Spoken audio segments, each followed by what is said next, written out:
আসসালামু আলাইকুম। আপনারা জানেন যে বাংলাদেশ নির্বাচন কমিশন একটি অ্যাপস লঞ্চ করেছে। সেই অ্যাপসটির নাম হচ্ছে পোস্টাল ভোট বিডি।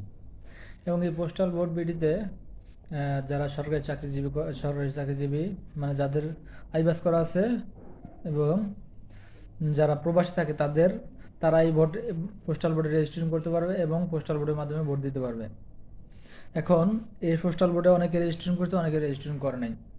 যারা রেজিস্ট্রেশন করছে তাদের মোবাইলে একটা অ্যাপস থেকে একটা নোটিফিকেশন চলে আসছে যে আপনার মূল্যবান ভোট প্রদানের জন্য পোস্টাল ভোট বিডিতে এনরোলমেন্ট সম্পূর্ণ করুন।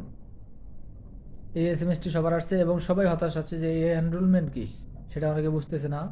তো সেটা আমি ক্লিয়ার করে দিচ্ছি। সেটা হচ্ছে, আপনি যখন অ্যাপস খুলছেন, খোলার পরে রেজিস্ট্রেশন সম্পূর্ণ করার পরে আপনাকে এনআইডি কার্ড এবং আপনার ফেসের মাধ্যমে অ্যাপসটি আপনার ভোটটি সম্পূর্ণ করার জন্য রেজিস্ট্রেশন করতে হয়।